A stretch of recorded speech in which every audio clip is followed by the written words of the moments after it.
여러분 안녕하세요. 오늘은 섹션 14.5 Fluid Dynamics 유체 동력학 해보도록 하겠습니다. 저희가 지금까지는 Fluid at Rest 정지 상태의 유체 다뤘었죠. 그래서 Fluid Statics 유체 정력학이었는데 이제는 움직이는 플루이드 다룹니다. 그래서 Fluid Dynamics 유체 동력학이고요. 움직이는 플루이드는 크게 두 가지 타입으로 나눌 수 있습니다. 바로 Steady Flow와 Turbulent Flow예요. 그리고 Steady Flow는 Laminar Flow라고도 합니다. 각각 정상류, 측류, 그리고 Turbulent Flow는 난류입니다. 이 Turbulent Flow는 어렵기 때문에 이 교재에서는 Steady Flow만 다루고요. 자, 그럼 이 Steady Flow, Laminar Flow 무슨 뜻인가? 자, 여기 그림 14, 13 보시면은 테스트 윈드 터널 안에 자동차가 이렇게 정지해 있고요. 여기 이렇게 바람이 부는데 원래 바람이 눈에 딱히 보이진 않죠. 그런데 이 바람의 흐름을 어느 정도 가시화시키기 위해서 이렇게 하나, 둘, 셋, 넷, 다섯, 6개 이 6군데 연기를 피워가지고 연기의 흐름을 이렇게 눈으로 볼 수 있게 해놨습니다. 여기 6개만 있는 게 아니라 이 위쪽에도 있네요. 어쨌든 이제 이런 흐름이 바로 정상류 혹은 측류입니다. 이 정상류가 뭔지 조금 더 정의를 가지고 좀 더 정확하게 설명을 하면은 여기 밑에 두 번째에 나오죠. Laminar Flow 혹은 Steady Flow에서는 a point, 어떤 한 점을 지나는 모든 파리클들은 모두 같은 속도를 갖고 같은 경로를 따라 움직인다. 자, 그러니까 예를 들어서 뭐 이런 점이다. 이렇게 파란 색깔 점으로 찍은 이런 점이면은 이 점을 지나는 여러 개의 파리클들이 있죠. 지금 이 순간에 딱 이 점을 지나는 파리클도 있고 이렇게 곧 있으면 여기 이렇게 딱 도착하는 이런 파리클도 있는데 그리고 이미 이 점을 지나온 파리클도 있고요. 그런데 여기랑 속도가 다 다를지언정 이런 입자들이 딱 여기를 지날 때의 속도는 전부 다 같습니다. 그리고 이런 점뿐만 아니라 모든 점에서 그런 거죠. 이렇게 천천히 흐르다가 점점 빨라지더라도 어떤 한 점에서의 속도, 예를 들어 이런 점을 지나는 입자는 이 점에서는 항상 속도가 일정한 거죠. 속도가 일정하니까 속력이란 방향이 일정하다. 이렇게 모든 점에서 속도가 다 일정하기 때문에 유체가 정지해 있지 않고 이렇게 움직이긴 하지만 굉장히 예측 가능합니다. 이 점을 지나던 입자는 나중에 반드시 언젠가 이런 점을 지나고요. 여기 있던 입자는 나중에 반드시 언젠가 이런 점을 지납니다. 시간이 지나도 딱히 달라지는 게 없습니다. 흐름이 계속 일정합니다. 그리고 이런 흐름의 특징이 어떤 두 입자의 경로도 서로 교차하지 않습니다. 그러니까 여기는 입자 이렇게 움직이고 여기는 입자 이렇게 움직여서 이런 식으로 되고요. 교차하지 않는다. 즉 이런 식으로 안 된다는 얘기죠. 이런 경우에는 딱 여기서 교차해버렸죠. 스테디 플로우의 경우에는 교차하지 않습니다. 그래서 라미날 플로우의 경우에는 예측 가능하다. 그래서 모든 플루이드의 이런 흐름이 스테디 플로우라면 굉장히 분석하기 쉬울 텐데 이런 스테디 플로우의 경우에도 속력이 점점 빨라져서 어떤 특정한 크리티컬 스피드를 넘어서면은 스테디 플로우였다가도 터뷸런트 플로우로 바뀝니다. 터뷸런트 플로우의 경우에는 굉장히 불규칙적이고요. 따라서 예측할 수가 없고요. 오른쪽 아래 이 그림 14.14 보시면은 여기 잿더리에 담배가 있고요. 이 연기를 이루고 있는 입자들이 처음에는 이렇게 스테디 플로우로 흐르다가 점점 빨라지기도 하고 또 그 이외에도 여러 가지 이유로 갑자기 딱 이런 시점에서 혹은 뭐 이런 시점에서 터뷸런트 플로우로 바뀝니다. 이 교재의 경우에는 거의 스테디 플로우 얘기만 하는데 이렇게 터뷸런트 플로우로 바뀌는 어떤 조건이나 시점에 대한 그런 내용이 여기 연습 문제 보시면은 38번에 나와 있거든요. 레이놀즈 넘버라는 요거 가지고 다루는데 나중에 끝까지 공부한 다음에 한번 풀어보시면 좋을 것 같고요. 여러 일반 물리학 교재 중에서 절반 정도는 이 레이놀즈 넘버 다루지 않고 나머지 절반 정도는 다루는데 이 교재의 경우에는 정규 내용 중엔 없었고 이렇게 연습 문제에 나오는데 이 레이놀즈 넘버 다루는 다른 교재의 경우에도 딱 이 정도 수준으로 다룹니다. 이 문제의 경우에는 문제 풀기 전에 레이놀즈 넘버가 뭔지에 대해서 간략하게 설명해주고 이에 관한 문제 한번 풀어보란 얘기죠. 자, 일단은 다시 하던 곳으로 돌아가겠습니다. 자, 그 다음에 여기 비스코서리, 우리나라 말로는 점성, 끈적끈적한 정도인데 유체 내부의 마찰이 얼마큼 심한지 나타내는 용어고요. 이 유체의 내부 마찰, internal friction 혹은 같은 말로 viscous force, 점성력은 이렇게 한 층과 이 층과 인접한 층, 이런 층은 인접하지 않았죠. 맞닿고 있지 않죠. 이 파란색과 인접한 층은 그 바로 밑에 이렇게 인접한 두 층이 상대적인 움직임에 대한 게 여기 internal friction 혹은 viscous force고요. 이 viscosity 때문에 유체의 운동 에너지 일부가 유체의 내부 에너지로 바뀝니다. 저 예전에 섹션 8.3, 8.4 앞에 부분 할 때 어떤 이런 거친 면이 있으면은 물체가 이렇게 처음에 움직이다가 거친 면의 마찰 때문에 결국에는 멈추죠. 이렇게. 그래서 물체가 기존에 갖고 있던 운동 에너지가 그 물체와 거친 면 사이에 작용하는 마찰 때문에 인터널 에너지로 바뀌는데 뭔가 그런 상황이랑 유사하죠. 그래서 이 viscosity 는 이따가 섹션 14.7에서 다시 다루고요. 일단 이 유체역학 자체가 실제로는 굉장히 좀 어렵습니다. 물리학에서도 여러 가지 난제가 있는데 유체역학에서도 난제가 있습니다. 그래서 리얼 플루이드는 굉장히 좀 복잡하기 때문에 아직까지도 충분히 이해되지 않고 있고요. 그래서 저희는 몇 가지 과정을 통해서 훨씬 더 간단해진 아이디얼 플루이드 플로우에 대해서만 다룰 거고요. 이것도 실제 복잡한 유체를 간단하게 만든 거니까 바로 이제 마델링 한 거죠. 심플리피케이션 마델링. 자, 이 아이디얼 플루이드에 관해서는 이렇게 4가지 가정을 합니다. 첫째는 유체가 non viscous다. 그래서 internal friction이 없고요. 그래서 이렇게 인접한 유체 사이, 그리고 이런 관이 있으면은 관이랑 관과 인접한 유체 이 사이에도 마찰없다라고 가정을 하고요. 그 다음에 플로우가 라미널하다. 누가 라미날 플로우가 뭐야 하면은 이런 그림 보여주면서 아 요런 거야 그렇게 설명하기보다는 여기 나온 내용으로 설명을 하면은 훨씬 더 정확하고 깔끔하겠죠. 어떤 한 점을 지나는 모든 입자들이 그 점에서 항상 같은 속도 갖고 과거에도 미래에도 항상 같은 경로 따라 움직인다. 자, 그 다음 세 번째 가정, 플루이드가 incompressible하다. 플루이드가 압축되지 않는다. 플루이드면 크게 기체와 액체 생각할 수 있는데 액체의 경우에는 원래 잘 압축되지 않죠. 미세하게 압축될지언정. 그리고 기체의 경우에는 압력이 커지면 압축이 되는데 저희는 이 챕터에서는 이상적인 유체 다루다 보니까 유체가 압축되지 않는다 가정하고요. 그 다음 마지막으로 플로우가 일로테이셔널하다. 로테이셔널이면 회전한다 이런 뜻인데 일로테이셔널이니까 회전하지 않는다 이런 뜻입니다. 그래서 여기 일로테이셔널 플로우가 뭔지 이렇게 설명이 되어 있는데 이 내용은 정확하지 않기 때문에 제가 지워버렸습니다. 원래는 지금 뭐라고 써있냐면은 플루이드가 어떤 점에 대해서도 앵귤러 모멘텀 갖고 있지 않다 라고 되어 있는데 이 표현은 이렇게 바꿔주는 게 좋을 것 같습니다. 자, 이 설명 어디 구석에 적어놓으세요. 일로테이셔널 플로우가 뭐냐? 이 일로테이셔널 플로우에서는 인피니시멀 플루이드 엘레먼트, 이 인피니시멀이 0으로 수렴하는 무한소 의미하죠. 무한소. 그래서 부피가 0으로 수렴하는 굉장히 조그만한 부피 요소. 예를 들어서 이런 관을 따라서 유체가 흐른다고 할 때 어떤 조그만한 유체 덩어리, 예를 들어 이런 거 생각할 수 있는데 이제 이런 거를 플루이드 엘레먼트, 유체 요소라고 할 수 있는데 굳이 이렇게 정류면체일 필요는 없고요. 어쨌든 지금은 꽤 크게 그렸는데 실제로는 굉장히 작아서 부피가 0으로 수렴하는 이렇게 굉장히 조그만한, 지금 보이시나요? 굉장히 조그만한 이런 인피니시멀 플루이드 엘레먼트가 자기 자신을 중심으로는 앵귤러 모멘텀을 갖고 있지 않다. 자, 원래 이런 플루이드 엘레먼트라면은 잘 보이게 조금 더 크게 그려볼게요. 이렇게 크든 이거보다 훨씬 더 작든 간에 이 부피가 0이 아닌 이상 이 플루이드 엘레먼트 안에는 여러 가지 위치가 존재합니다. 이런 위치, 이런 위치, 이런 위치 전부 다 다르죠. 그런데 만약에 이 플루이드 엘레먼트의 크기가 0으로 수렴한다. 즉 부피가 0으로 수렴한다. 그런 경우에는 인피니시멀 플루이드 엘레먼트죠. 크기가 혹은 부피가 0으로 수렴하는 유체 요소. 그런 경우에는 크기가 0으로 수렴하기 때문에 위치가 다 하나입니다. 그때 자기 자신의 위치를 기준으로는 앵귤러 모멘텀을 갖지 않는다. 자, 만약에 얘가 인피니시멀 플루이드 엘레먼트라고 할게요. 그럼 이제 딱 요게 자기 자신의 위치죠. 그런데 이렇게 자기 자신의 위치를 기준으로 해서는 앵귤러 모멘텀을 갖지 않는다. 그러니까 이런 부피 요소 혹은 이런 유체 요소가 이렇게 관 따라 움직이는 도중에 회전하지 않는다. 즉 이렇게 안 된다. 한 바퀴 도는 것만 회전이 아니라 각도가 아주 미세하게 0.1도만 움직여도 회전하는 거죠. 그런데 그렇게 되지 않는다는 얘기예요. 그냥 이렇게 움직입니다. 이렇게 곡선경로 따라 움직일 때 이렇게 자기 자신의 축으로 자전하지 않고 그냥 이렇게 움직인다. 그냥 이렇게. 지금 빙빙 돌고 있는데 자기 자신의 축을 기준으로 해서는 회전하지 않죠. 이러한 오리엔테이션이 안 바뀌죠. 당연히 얘가 이렇게 움직일 때 자기 자신의 위치가 아니라 어떤 익스터널 포인트에 대해서는 앵귤러 모멘텀 받을 수 있습니다. 만약에 얘가 이렇게 움직이고 있다. 그러면은 이런 점을 기준으로 이렇게 움직일 때 앵귤러 모멘텀 측정해 보면은 앵귤러 모멘텀 0 아니죠. 심지어 얘가 이렇게 회전하지 않고 그냥 일자로 움직인다. 정확히 직선경로 따라 움직이더라도 이 점 기준으로 해가지고 이렇게 R 크로스 MV 그러면 앵귤러 모멘텀 갖고 있죠. 그래서 유체가 어떤 점에 대해서도 앵귤러 모멘텀 갖지 않는다 라는 설명은 틀렸습니다. 요거는 좀 부정확한 표현인 것 같습니다. 자, 만약에 유체 흐름이 일로테이셔널이면 유체 안에 조그만한 패들 휠 놓았을 때 그 패들 휠이 회전하지 않습니다. 패들 휠이 뭐냐면은 요게 패들 휠이에요. 이렇게 동그랗고 여기 축이 있죠. 바퀴는 바퀴인데 여기 바퀴 안에 패들이 있습니다. 패들. 그래서 만약에 유체가 이렇게 움직인다. 이렇게 움직이고 있다. 그러면은 이 유체 안에 요걸 딱 넣었을 때 이렇게 딱 놓더라도 얘가 회전하지 않습니다. 물론 물레방아처럼 이렇게 딱 있는데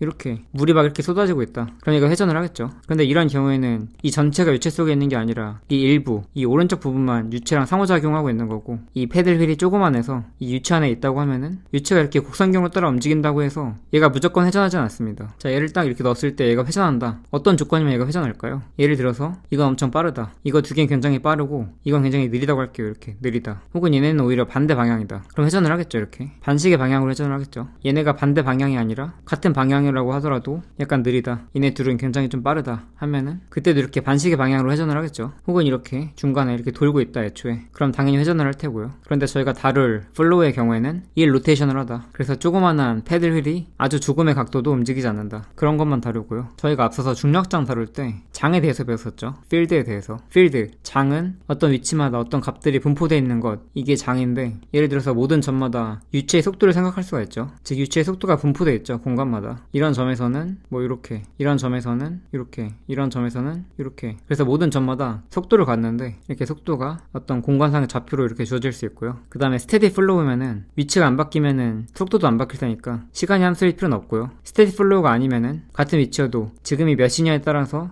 속도가 바뀔 텐데 스테디 플로우의 경우에는 시간의 함수가 아니고요. 단순히 위치 함수고요. 이렇게 모든 위치마다 속도가 분포되어 있는데 속도의 경우에는 벡터죠, 벡터. 그래서 이 속도 같은 경우에는 벡터장입니다, 벡터장. 속도장은 벡터장이다. 일반 물리학에선 다루지 않는데 나중에 미적분학 2학기 부분이라든가 아니면 뭐 유체역학을 나중에 전공 과목으로 배운다든가 혹은 전자기학 같은 거 공부해 보시면은 이런 걸 다룹니다. 이렇게 이런 벡터 필드를 특수한 방식으로 공간에 대해서 미분하는 건데 이런 걸 이 벡터 필드 V의 컬이라고 합니다. 컬 혹은 로테이션. 그래서 플로우가 일로테이션을 하다 하면은 간단하게 모든 점에서 이 값이 0이다 이렇게 설명하면 굉장히 좀 간단한데 뭐 이제 이거 자체를 다루지 않고요. 그래서 이제 이런 건 모르셔도 되는데 몇몇 분들은 나중에 배우시게 되겠죠. 유체역학이나 전자기학 같은 거 공부하신다면. 그래서 저희가 이번 강의에서 다루는 플루이드 다이나믹스의 경우에는 아이디얼 플루이드 플로우만 다루고요. 그래서 이 네 가지 조건 만족하는 플로우만 다룹니다. 자, 그 다음에 라미나 플로우에서 A fluid particle, 이 유체 구성하는 어떤 한 입자의 경로를 스트림라인이라고 합니다. 그러니까 이제 이런 그림에서 이런 연기들 전부 다 스트림라인인 거죠. 그리고 이 연기 부분에만 플루이드가 움직이는 게 아니라 이거 단순히 잘 보이라고 연기 만든 거죠. 당연히 연기와 연기 사이 이런 검은색 부분들도 이렇게 스트림라인이 있고요. 그 다음에 연기 굉장히 많은 입자로 이루어져 있죠. 그래서 실제로는 이 스트림라인이 굉장히 셀 수 없이 많습니다. 뭐 셀 수야 있겠죠. 그런데 거의 셀 수 없을 정도로 굉장히 많습니다. 그래서 그런 경로들이 방금 연기처럼 가시화됐든 혹은 가시화됐지 않았든 간에 그런 경로를 스트림라인이라고 합니다. 그래서 밑에 이 figure 14, 15 보시면은 실제로는 여러 개의 스트림라인이 있겠지만 그 중에서 5개가 이렇게 대표적으로 가시화가 되어 있고요. 그 다음에 이런 입자의 경우에는 정확히 스트림라인 위에 지나고 있는데 이 입자의 속도 벡터의 방향은 스트림라인의 접선과 일치합니다. 이 방향이. 그래서 파르클의 벨라서리가 스트림라인의 탄젠트하다. 접선 방향이다. 자, 그 다음에 이게 스트림라인이라고 했는데 스트림라인이라는 말 자체가 이미 라미날 플로우를 의미하고요. 라미날 플로우의 경우에는 모든 점에서 속도가 안 바뀌니까 즉 이렇게 모든 입자들이 정해진 대로만 움직이니까 이런 입자, 이 라인 따라 움직이고요. 이런 입자도 딱 이렇게 움직이고 이런 입자도 딱 이렇게 움직이기 때문에 어떤 입자가 이렇게 움직인다. 즉 입자가 이런 스트림라인 통과한다. 이렇게 가로지른다. 그러면 이거 말이 안 되는 거죠. 그리고 이 스트림라인 자체도 애초에 이렇게 교차하지 않고요. 이렇게 교차하는 것 자체가 말이 안 되죠. 모든 점에서 속도가 딱 하나만 있어야 되는데 예를 들어 이런 점이면은 속도가 딱 하나만 있어야 되는데 이렇게 교차한다는 얘기는 이런 점에서 속도가 2개란 얘기니까 말이 안 됩니다. 그렇게 교차하는 경우에는 스트림라인이 아닌 거죠. 애초에 라미나 플로우를 표현한 게 아닌 거죠. 자, 그 다음 여기 보시면은 제가 이렇게 3가지 단어에 대해서 색깔을 표시해 놨는데 각각 섹션, 세그먼트, 포션이고요. 이 부분이 뭐냐면 이 그림 설명하는 부분인데 잠깐 밑으로 가서 여기 왼쪽 보시면은 people prevention 있고요. 여기에서 방금 그 3가지 단어 섹션, 세그먼트, 포션에 대해서 얘네들이 각각 구체적으로 이런 거 의미하는 거니까 서로 헷갈리지 말아라 이렇게 이제 설명을 해주고 있거든요. 그래서 이 교재에서 이 부분 읽으시는 분들도 이 단어 구분에 좀 주의해서 읽으시라고 제가 이렇게 색깔로 표시해 봤고요. 자, 그럼 이게 무슨 내용이냐면은 이렇게 기다랗게 파이프가 있습니다. 기다랗게 파이프가 있는데 이 파이프의 두께가 균일하지 않고요. 이렇게 기다란 파이프에 임의의 두 부분을 이렇게 선택을 합니다. 띡띡 이렇게. 그렇게 선택된 부분이 이만큼이에요. 이만큼. 이만큼을 교재에서는 세그먼트로 표현을 했고요. 세그먼트가 원래 부분, 구간 이런 뜻이 있는데 여기서는 구간의 의미로 이해를 하시면 될 것 같고요. 그래서 이런 세그먼트를 2개의 포션으로 나눠서 표시했습니다. 포션도 부분, 일부 이런 뜻이 있는데 교재에서는 파란색 포션, 회색 포션 이렇게 표현을 했습니다. 그 다음 섹션은 그냥 단면이기 때문에 사실은 세그먼트나 포션이랑 헷갈릴 일은 없고요. 이 섹션은 그냥 단면이죠. 자른 면, 이런 면이나 이런 면이나 뭐 이런 면이나. 그래서 교재에서는 이 전체가 세그먼트고 이렇게 파란색 포션, 회색 포션, 또 회색 포션, 파란색 포션 이런 게 포션이다. 이렇게 구별하고 있다. 자, 그럼 이게 무슨 내용이냐면은 원래 이렇게 기다랗게 두께가 일정하지 않은 파이프가 있었는데 이 파이프의 오른쪽으로 유체가 흐르고 있고요. 그 파이프의 임의의 구간을 이렇게 딱 선택을 하면은 이런 세그먼트가 나오고요. 특히 이제 이 A번 그림, 요게 t는 0초일 때 그림입니다. 그리고 t는 0초에서 시간이 델타 t초만큼 흘러서 시간이 0 플러스 델타 t초가 됐을 때 그때 그림이 이 B번 그림입니다. 자, 교재에서는 이 델타 t초가 0으로 수렴하는 굉장히 짧은 값이다. 이런 말은 따로 안 나와 있는데 이 값이 0으로 수렴하는 굉장히 짧은 값이고요. 그러면은 이 세그먼트의 왼쪽 끝점에 있는 이런 유체가 델타 t초 동안에 델타 x만큼 이동을 했고요. 그런데 이게 0으로 수렴하는 값이고 이 속도의 크기, 즉 속력도 무한히 크지는 못하니까 이 델타 x1도 0으로 수렴하는 굉장히 짧은 거리입니다. 얘도 0으로 수렴한다. 자, 그 다음에 t는 0초일 때 딱 오른쪽 끝점에 있던 이 부분의 유체가 이 부분의 유체가 델타 t초 동안에 이렇게 델타 x2만큼 이동했습니다. 이 v2의 크기도 마찬가지로 무한히 크지 못하기 때문에 유한한 속력이기 때문에 마찬가지로 이 델타 x2도 0으로 수렴하는 굉장히 짧은 구간이고요. 그 다음 저희가 다루고 있는 이 유체가 이렇게 4가지 조건 만족하는 아이디얼 플루이드 플로우이기 때문에, 특히 인컴프레서블 하기 때문에, 즉 압축되지 못하기 때문에 이만큼 전체에 대해서 혹은 이 전체에 대해서 유체의 밀도가 일정하고요. 그러면은 이 A1 세그먼트의 회색 폴션이랑 B1 세그먼트의 회색 폴션은 서로 같으니까 델타 t초 동안에 이만큼의 유체가 쏙 들어가면은 같은 부피의 유체가 델타 t초 동안에 이렇게 쏙 나와야겠죠. 따라서 이 파란색 폴션 두 부분의 부피가 서로 같습니다. 그리고 밀도도 같으니까 질량도 서로 같고요. 따라서 각각의 질량을 M1, M2라고 하면은 이 값이 서로 같고요. 그 다음 질량이 밀도 곱하기 부피인데, 그런데 압축되지 않기 때문에 밀도가 일정하죠. 따라서 로1, 로2 따로 구분할 필요 없이 그냥 로라고 쓰면 되고요. 로라고. 그럼 서로 같으니까 약분이 되겠죠. 따라서 그냥 V1이 V2고요. 그 다음에 이 V1은 이 델타 X1이 0으로 수렴하는 굉장히 짧은 구간이기 때문에 이 구간 동안에는 이 전체 파이프는 두께가 균일하지 않고 제각각이라고 하더라도 0으로 수렴하는 굉장히 짧은 구간 동안에는 이 단면의 넓이가 일정합니다. 따라서 이만큼은 전체 다 단면의 넓이가 A1이 되고요. 따라서 이만큼의 부피가 그냥 A1 곱하기 델타 X1 하면 되죠. A1 곱하기 델타 X1. 같은 이유로 V2도 A2 델타 X2 이렇게 되고요. 그 다음에 델타 X1은 V1의 속력으로 델타 T만큼 간 거기 때문에, 즉 이 부분이 V1 델타 T, 이 부분은 V2 델타 T이기 때문에 델타 T 약분시키면은 A1 V1은 A2 V2 이런 식이 성립을 합니다. 즉 교재 다음 페이지 14.7식 요 A1 V1이 A2 V2다. 그런데 애초에 전체 파이프가 이렇게 있으면은 임의로 선택한 구간이 딱 이런 구간이기 때문에 어떤 다른 구간을 선택하더라도 이런 식이 성립을 하겠죠. 그러니까 전체가 이렇게 있으면은 1번, 2번, 3번, 4번, 5번, 6번 어디를 선택하더라도 A1 V1, A2 V2 전부 다 성립을 한다. H6, V6 이게 전부 다 일정하다. 콘스탄트하다. 그래서 이제 이런 식을 유체 연속 방정식이라고 합니다. The equations of continuity for fluids. 특히 여기서 일정한 이 값, 단면적 곱하기 속력인데, 단위를 생각하면은 단면적의 단위, 제곱미터에다가 속력이니까 미터 퍼 세크 곱하면은 최종적인 이 AV의 단위가 세제곱미터 퍼 세크죠. 따라서 이 값이 1초에 얼마큼의 부피가 이동을 하느냐, 1초에 얼마큼의 부피가 어떤 단면을 통과하느냐, 그런 걸 의미하게 됩니다. 그래서 이제 이 AV, 이거의 디멘전, 차원이 볼륨 per 유닛 타임이고요. 1초 동안에 얼마큼의 부피가 이동을 하느냐, 1초 동안에 얼마큼의 부피가 어떤 한 단면을 통과하느냐, 그런 걸 뜻하기 때문에 이 AV 값을 볼륨 플럭스라고 합니다. 볼륨 플럭스 혹은 플로우 레이트. 플로우 레이트면 흐름률이고요. 흐름률. 볼륨 플럭스면은 부피 흐름입니다. 애초에 이 플럭스가 얘가 라틴어에서 온 단어인데 흐름이라는 뜻 가지고 있습니다. 그래서 이 AV 보통은 이 대문자 I로 표시하는데 얘가 볼륨 플럭스, 부피 흐름 혹은 플로우 레이트,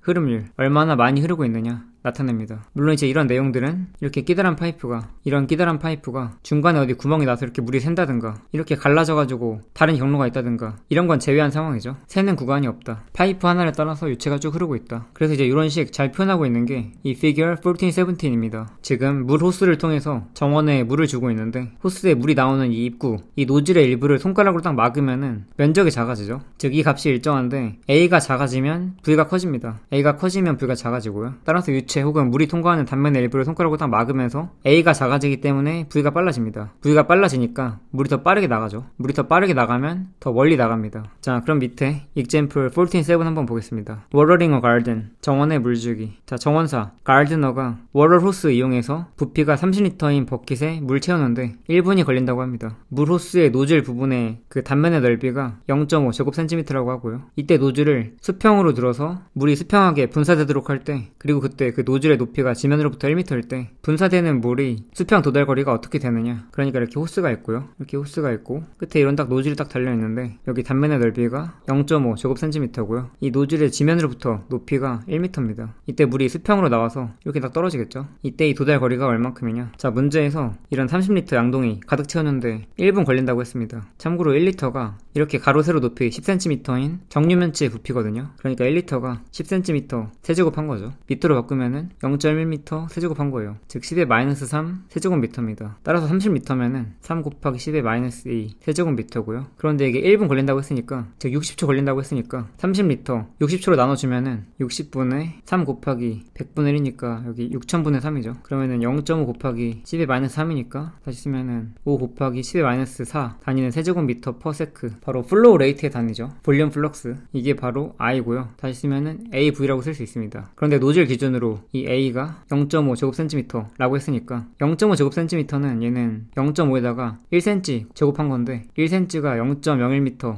요거니까 이제 제곱하면은 5 곱하기 10의 마이너스 5 제곱미터 이렇게 됩니다. 따라서 A가 이렇게 되니까 이 AV 즉 I를 이 값을 얘를 딱 나눠주면은 통량 나오겠죠. 따라서 V는 A분의 I 딱 쓰면은 요거 A분의 요거 I 딱 쓰면은 10m/s 나오죠. 따라서 이 물의 처음 통력이 10m/s인 거죠. 그러면은 수평으로 나오는 물이니까 이 물의 y좌표는 자유낙하 운동이랑 같죠. 따라서 자유낙하식 오랜만에 써보면은 나중 높이는 처음 높이에다가 VI의 y성분 t 에다가 2분의 1 가속도의 y성분 t제곱 이런 식이 성립을 하는데 나중 위치가 0이고요. 그리고 처음 위치가 1m고요. 그 다음 속도에 수직 성분 없었습니다. 이 값이 0이었고요. 그리고 2분의 1의 중력 가속도니까 마이너스 g죠. 마이너스 9.8 t제곱 따라서 t는 이거 딱 넘겨서 정리하면은 9.8분의 2 곱하기 1이죠. 루트 그러니까 g분의 2h 이렇게 쓸 수 있었죠. 그러면 수평 도달거리 그냥 이 속력에다가 이거 딱 곱하면 됩니다. 그런데 이것도 기왕 하는 김에 운동 방정식으로 쓰면은 xf는 xi 더하기 vix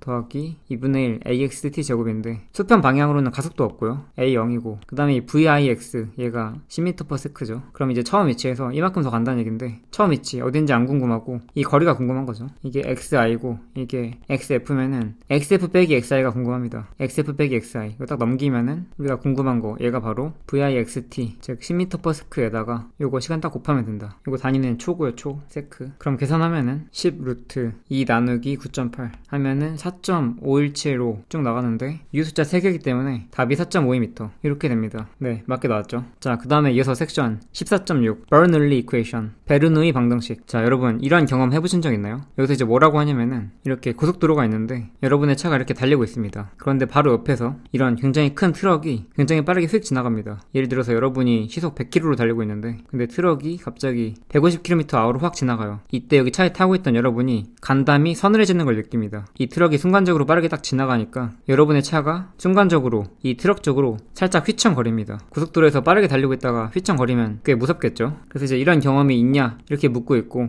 이렇게 커다란 트럭이 빠르게 지나갔을 때 왜 여러분의 차가 트럭이 있던 쪽으로 이렇게 팍 하고 흔들리는지 왜 이런 쪽으로 힘을 받는지 그 원인에 대해서 조사해보겠다 라고 합니다. 자, 밑에서 곧 살펴볼 건데 플루이드 유체가 움직이면서 유체의 속력이 바뀌거나 유체의 지면으로부터 높이 즉 고도가 바뀌면은 그 유체의 압력이 바뀝니다. 고도가 달라지면은 유체의 압력이 바뀐다. 이건 앞에서 플루이드 스테릭스에서 살펴봤었죠. 물컵이 이렇게 있으면은 이 물의 깊이에 따라서 압력이 다르죠. 공기도 마찬가지로 고도에 따라 압력이 다르고요. 그래서 이런 고도에 따른 압력 변화는 살펴봤었는데 그 유체의 속력이 변하더라도 압력이 바뀝니다. 이렇게 스피드, 프레셔, 엘리베이션 이 셋의 관계를 처음으로 다룬 게 스위스 물리학자 다니엘 베르눌리고요. 자, 그럼 어떤 관계가 있는지 한번 살펴보죠. 그림 14.18 다음 페이지. 이 그림을 보시면은 아까랑 비슷한 그림인데 좀 전 그림과는 다른 점이 이렇게 힘이 추가가 됐고요. 압력에다가 넓이 곱했으니까 이게 힘이죠. 차원이 힘이고 심지어 여기 방향까지 있으니까 힘 벡터가 잘 표현이 됐습니다. 그래서 여기랑 여기 이렇게 힘이 추가가 됐고요. 그 다음에 이 높이 여기는 y1 여기는 y2 이 높이도 추가가 됐습니다. 자, 이 두 부분에 각각 힘이 이렇게 되는 이유는 압력이라는 것은 항상 수직으로 누르기만 가능하죠. 그러니까 내 관심사가 이런 파란색 덩어리다. 예를 들어서 여기 왼쪽에 있는 이런 공기 덩어리 공기가 아니라 이런 유체 덩어리 이런 게 관심사가 아니라 딱 얘가 관심사다. 그러면은 이 유체 덩어리 왼쪽에도 유체가 있으니까 얘가 압력이 있으니까 이렇게 누르겠죠. 따라서 힘의 방향이 이렇게 오른쪽 방향 가리키고요. 크기는 압력에다가 이 단면의 넓이 곱한 거고요. 방향은 오른쪽이니까 이렇게 I hat 곱해줬고요. 반면에 여기 밑에 있는 그림도 이 파란색 포르션이 관심사니까 이 포르션 바로 오른쪽에 있는 이 유체가 딱 이렇게 누르기 때문에 힘이 왼쪽으로 작용합니다. 그때 힘의 크기가 이렇게 P2 곱하기 A2고요. 방향이 마이너스 I hat 방향이고요. 그런데 이런 힘이 작용하고 있는데 이 유체가 오른쪽으로 델타 X1만큼 이동하죠. 델타 T초 동안에. 따라서 이런 힘이 이 유체에 일을 합니다. 여기가 1 부분, 여기가 2 부분이니까 1 부분의 1, W1이라고 하면은 얘가 F 델타 X1 이렇게 되죠. F도 오른쪽이고 델타 X1도 오른쪽이기 때문에 방향 서로 같아서 이렇게 F1 델타 X1 스칼라로 바뀌고요. F1의 크기는 P1A1이고 그 다음 여기 이렇게 델타 X1 곱해지고요. 그래서 이 델타 T라는 시간 동안에 이만큼 이 세그먼트가 왼쪽에서는 요만큼의 일을 받고 오른쪽에서는 이 오른쪽도 한번 계산해 볼게요. W2는 F2 닷 델타 X2 그런데 F2의 방향은 왼쪽이고요. 델타 X2의 방향은 오른쪽이죠. 따라서 180도이기 때문에 마이너스 그 다음 크기 F2의 크기 델타 X2의 크기 다시 쓰면은 F2는 P2A2 그리고 델타 X2 따라서 이 세그먼트가 델타 T초 동안에 받은 일이 각각 이렇게 돼서 합치면은 요거 더하기 요거 이렇게 됩니다. 그런데 유체가 아이디얼 플루이드고 그러면 압축 불가능하니까 incompressible 하니까 A1 델타 X1, A2 델타 X2 서로 같죠. 이거 부피니까 V라고 할게요. V. 그럼 V로 묶으면은 P1 빼기 P2 V 이렇게 됩니다. 그래서 이게 세그먼트가 받은 전체 1이고요. 델타 T축 동안에. 그러면은 1도 구했겠다. 이퀘이션 8.2식. 이퀘이션 8.2는 이 교재 기준 에너지 보존 법칙식. 제일 일반적인 식이죠. 네, 8단원 초반에 보시면 있는 이 식입니다. 이퀘이션 8.2. 자, 이렇게 가져왔습니다. 그러면은 이런 세그먼트의 유체를 시스템으로 두겠습니다. 이 유체가 시스템이기 때문에 유체가 시간이 지나면서, 즉 시간이 델타 T축 흐르면서 이렇게 이동을 하면은 시스템 바운드리도 동일하게 이동을 합니다. 그러면은 이 시스템에 대해서 에너지 보존 법칙식 적용해 보면은 일단 이 시스템이 받은 일 W는 이렇게 되고요. 그 다음 시스템이 받은 열 따로 없고요. 메케니컬 웨이브, 메럴 트랜스퍼, 일렉트리컬 트랜스미션, 일렉트로매그네틱 레디에이션 전부 다 없죠. 자, 그 다음에 인터널 에너지 변화도 없습니다. 저희 예전 강의에서 8.1 섹션 할 때 이 이퀘이션 8.2 설명하면서 인터널 에너지 뭔지 잠깐 설명했었죠. 나중에 여기 챕터 19에 나오는 내용이긴 한데 8.1 하면서 이 인터널 에너지에 대해서 간단하게 설명드렸었는데, 인터널 에너지는 시스템의 질량 중심에 대해서 정지 상태에 있는 레퍼런스 프레임에서 관측했을 때 그 시스템의 마이크로스코픽한 요소들, 원자들이나 분자들 같은 이런 것들과 관련된 모든 종류의 에너지라고 했었죠. 그러니까 간단하게 보면은 원자나 분자의 운동 에너지, 그리고 원자나 분자들끼리의 포텐셜 에너지, 이런 에너지들의 총합이 인터널 에너지입니다. 그런데 저희가 지금 하고 있는 이 아이디얼 플루이드 플로우의 경우에는 플루이드가 논 비스코스 하기 때문에 플루이드가 인터널 프릭션이 없죠. 플루이드끼리 마찰도 없고 플루이드와 파이프 내벽 사이에 마찰도 없습니다. 따라서 이런 마찰로 인해서 발생하는 플루이드 이루는 원자나 분자들이 운동 에너지 변화 없고요. 그 다음에 플루이드가 인컴프레서블 하기 때문에 압축이 되지 않는다는 얘기는 밀도가 변하지 않고, 그러면 플루이드 이루는 분자들이나 원자들의 평균적인 거리가 변하지 않기 때문에 마이크로스코픽한 포텐셜 에너지와 관련된 인터널 에너지 변화도 없습니다. 그래서 이 인터널 에너지 변화도 없다 지워주고요. 그래서 이제 이런 거 싹 지웠더니 델타 K 더하기 델타 U가 W, 요게 딱 남고요. 그래서 시스템으로 들어온 에너지는 이렇게 이를 통해서 들어온 에너지고요. 이 값이 바로 이제 이렇게 되는 거죠. 그래서 시스템에 이만큼의 에너지가 증가합니다. 그 다음에 이 시스템에 탄성력 같은 건 작용하지 않기 때문에 여기 있는 포텐셜 에너지는 중력적 포텐셜 에너지, 즉 그래비테이셔널 포텐셜 에너지입니다. 따라서 여기 G라고 약간 표시해 줄게요. 이렇게 UG다. 자, 그러면은 이 그림에서 델타 K 한번 써보겠습니다. 이만큼의 시스템의 에너지가 이만큼으로 변했는데 그 차이가 몇일까? 일단 델타 K니까 나중 에너지 빼기 처음 에너지 하면은 나중 에너지는 일단 이 부분 질량이 M이라고 하겠습니다. 굳이 M1, M2라고 할 필요 없죠. 어차피 여기 질량이랑 여기 질량 서로 같죠. 부피도 서로 같고. 따라서 M1, M2 대신에 그냥 M이라고 할게요. M. 그러면은 2분의 1 M. 이만큼의 속력은 V2고요. V2의 제곱. 그 다음에 회색 부분. 회색 부분은 그냥 K 그레이라고 써줄게요. 자, 이게 나중 운동 에너지고 여기서 처음 운동 에너지 빼주면은 그게 이제 변화량이죠. 처음 운동 에너지는 2분의 1 M1 V1 제곱. 자, 그런데 이 회색 부분, 이 A번의 회색 부분, 그리고 B번의 회색 부분, 위치나 모양 이런 게 전부 다 같고요. 그 다음에 지금 이 플로우가 아이디얼 플로우라서 라미날 플로우이기 때문에 시간이 지나더라도 이런 모든 지점에서의 속력이 바뀌지 않습니다. 그러니까 이런 점이 1m/s, 이런 점이 2m/s였다. 그럼 시간이 한참 지나도 이게 안 바뀝니다. 이렇게 여기 흐르던 게 여기 흐르면서 점점 빨라질 수는 있지만 한 지점만 딱 고정해놓고 보면은 시간이 흐르더라도 이 지점에서의 속도는 계속해서 이렇게 변하지 않습니다. 따라서 이 회색 부분의 운동 에너지는 A번, B번 서로 시간이 흘렀지만 같습니다. 얘도 마찬가지로 K 그레이. 그 다음에 중력적 포텐셜 에너지, 이것도 나중값 빼기 처음값인데 나중값 이 부분부터 보면은 MGY2죠. MGY2. 그리고 회색 부분에 그래비테이셔널 포텐셜 에너지, 이것도 그냥 UG 그레이라고 써줄게요. UG 그레이. 교재에서는 U 그레이라고 썼기 때문에 저도 그냥 U 그레이라고 써줄게요. U 그레이. 이게 나중값이고 빼기 처음값. 처음값은 이런 배치. 여기서는 MGY1이고요. 얘는 여전히 U 그레이죠. MGY1 더하기 U 그레이. 이렇게 한 게 W죠. W 요값 딱 대입해줍니다. 그럼 이렇게 K 그레이, K 그레이, 그 다음에 U 그레이, U 그레이 지워지니까 나머지 써주면은 요거 빼기 요거 더하기 요거 빼기 요거 이렇게 한 게 딱 이렇게. 그래서 딱 이제 이런 식에 도달했고요. 그 다음에 이 양변을 부피로 나눕니다. 부피로 나눌 때 밀도가 부피분의 질량이죠. 양변 부피로 딱 나누면은 여기 M1은 굳이 M1이라고 쓸 필요 없죠. 그냥 M이죠. 이거 M. 여기도 M. M으로 수정해 주겠습니다. 그러면 좌변에 4개의 항 전부 다 M 가지고 있으니까 M을 부피로 딱 나누면은 밀도로 바뀌죠. 따라서 2분의 1 로 V2 제곱 빼기 2분의 1 로 V1 제곱 더하기 로지 Y2 빼기 로지 Y1, 얘가 P1 빼기 P2. 그러면은 1은 1끼리 2는 2끼리. 자, 2를 좌변으로 보내줄게요. 다시 정리하면은 P2 더하기 로지 y2 더하기 2분의 1 로 v2 제곱, 이게 p1 더하기 로지 y1 더하기 2분의 1 로 v1의 제곱, 이렇게 딱 됩니다. 이 식의 경우에도 전체 관을 그냥 아무렇게나 딱 고른 거기 때문에 1이랑 2랑 같을 뿐 아니라 3, 4, 5 전부 다 같습니다. 즉 애초에 이 p 더하기 로지 h 더하기 2분의 로 v 제곱, 이 값 자체가 안 바뀝니다. 이 값이 콘스탄트다. 그래서 이제 그런 내용들이 이렇게 쫙 해가지고 여기까지 도달한 거죠. 그래서 이제 이런 식 혹은 이런 식을 베르누이 방정식이라고 합니다. 베르놀리스 이퀘이션. 자, 그럼 만약에 유체의 고도가 같다, 즉 파이프가 이렇게 수평으로만 돼 있다, 파이프가 수평으로 돼 있어서 이런 지점마다 전부 다 y값이 같다 하면은 이 값이 안 바뀌죠. 그런데 예를 들어서 여기는 관이 좀 크고 여긴 관이 좀 좁다. 관이 좁으면은 이 a, v가 일정하니까 관이 좁으면 이 v가 빨라지죠. 그래서 v가 빨라지면은 그런 지점에서는 p 값이 줄어듭니다. 왜냐면 로 값은 전부 다 일정하니까. 그래서 속력이 빨라지면 압력이 줄어드는구나, 반대로 유속이 느리면은 압력이 증가하는구나, 이런 걸 알 수가 있습니다. 자, 그 다음에 여기 로지 y 부분도 보면은 고도가 높으면은 그러면 이 전체 값은 일정한데 고도가 높다, 즉 이 y값이 크다, 그럼 이 세 번장이 커지겠죠. 그럼 나머지 항은 줄어들어야 됩니다. 만약에 이렇게 높은 빌딩이 있는데 관의 두께가 일정하다, 이렇게 관의 두께가 일정하다, 그러면은 a가 일정하니까 v가 일정하겠죠. 그래서 이 두 번장은 안 바뀝니다.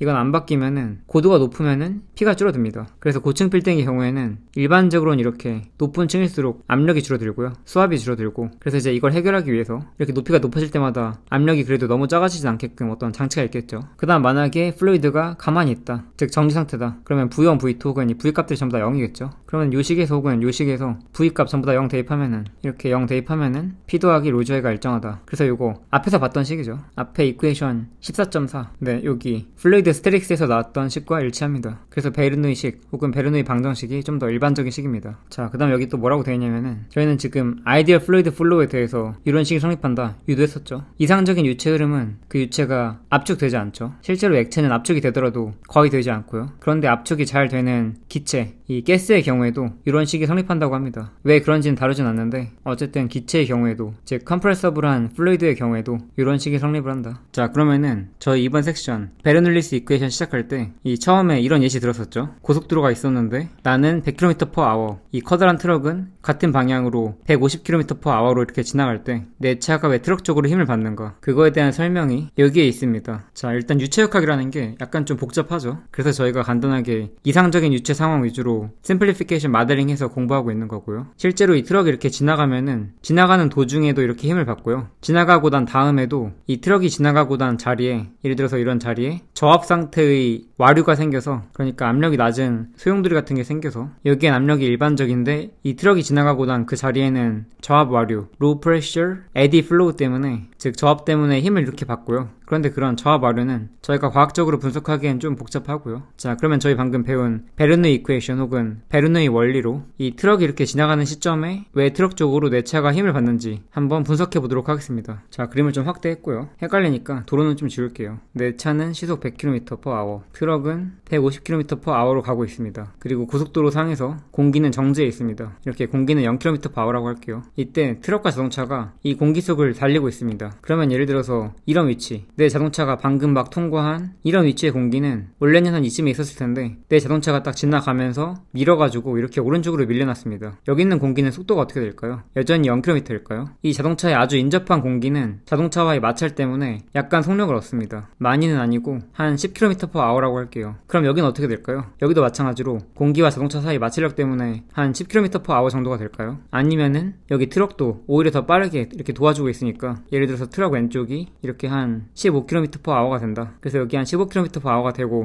여기 한 10km/h가 돼가지고 뭐 각각 그렇게 될 수도 있고, 아니면 평균을 내가지고 한 12.5km/h 정도가 될까요? 자, 이때 어떤 걸 알아야 되냐면은 여기 이렇게 부채가 있습니다. 부채가 있는데 부채 가운데에 구멍이 뚫려 있어요. 이때 이 부채를 가지고 휙 휘두르면은, 그러니까 옆에서 보면은 이렇게 생겼겠죠. 여기 이렇게 구멍이 나 있고요. 이렇게 구멍이 나 있는데 이 부채를 이렇게 휙 휘두르면은, 이렇게 휘두르면은 구멍이 통과하는 경로가 이렇게 된다고 할게요. 자, 이 부채를 휘두를 때 시속 50km/h로 휘둘렀다고 할게요. 그럼 여기 있는 공기는 어떻게 될까요? 이 사이 공기. 일단 이런데 공기는 부채가 이렇게 밀기 때문에 50km/h랑 거의 비슷한 속도로 이렇게 움직입니다. 그러니까 원래 정지해 있었다가 이 부채가 밀기 때문에 거의 비슷하게 한 50km/h 정도 속도로 부채와 같은 방향으로 이동을 합니다. 그런데 가만히 있는 공기를 얘가 이렇게 딱 밀었기 때문에 때문에 굉장히 좀 고압 상태가 됩니다. 고압. P가 이제 매우 높은 거죠. 반면에 이 뒤쪽은 저압 상태가 됩니다. P가 낮습니다. 그럼 압력이 이렇게 딱 전달이 되면서 고압에서 저압으로 굉장히 빠르게 이렇게 공기가 이동하게 됩니다. 그래서 이런 부분의 공기, 원래 정지 상태였는데, 그리고 이런 부분의 공기는 오히려 부채와 같은 방향으로 빨라졌는데, 이 사이에 있는 공기 있죠? 구멍 통과하는 이 공기는 정지 상태인 공기를 기준으로 봤을 때도 오히려 더 부채 뒤쪽으로 빠르게 이동을 하게 됩니다. 뭐 예를 들어서 한 시속가 30km/h 이 정도 속도로. 그래서 만약에 이 부채를 딱 쪼갰다. 그래서 만약에 부채가 이렇게 됐다. 그리고 여기 이렇게 바닥에 개미 한 마리가 있는데 가만히 정지해 있어요. 그런데 이 부채를 가지고 이렇게 바닥에 붙여가지고 개미가 부채에 맞지 않게 개미 위치를 부채 구멍에 맞게끔 한 다음에 이 부채를 굉장히 빠르게 팍 움직이면은, 예를 들어서 지금 그림상에서 부채를 지면에 들어가는 방향으로 빠르게 딱 움직였다. 그러면은 이 구멍 사이의 바람은 오히려 지면을 향해 나오기 때문에 이 개미는 저희 쪽을 향해서 날아옵니다. 바람 때문에. 그러니까 부채가 이렇게 딱 움직인다. 그러면 이 구멍에서는 반대 방향으로 바람이 이동을 합니다. 부채에 대해서 상대적인 속도로 80km/h 속도로 움직이는 거죠. 정지해 있는 공기 기준으로는 30km/h 속도로. 이때도 이렇게 마찰에 의해서 주변 공기가 빨라지는 그런 효과도 있긴 하지만, 이런 효과보다는 이렇게 넓게 있던 공기가 이 두 자동차가 앞에 딱 지나감으로써 여기 딱 고압 상태가 되고, 이 뒤쪽은 저압 상태가 되기 때문에 고압에서 저압으로 공기가 굉장히 빠르게 가속이 되기 때문에 정지해 있는 공기 기준으로 오히려 뒤쪽으로, 예를 들어 한 30km/h 속도로 이렇게 역방향으로 움직입니다. 자, 여기 표시된 속도는 이렇게 정지해 있는 공기 기준이고요. 만약에 자동차를 탄 내 기준으로 보면은, 그럼 공기 기준으로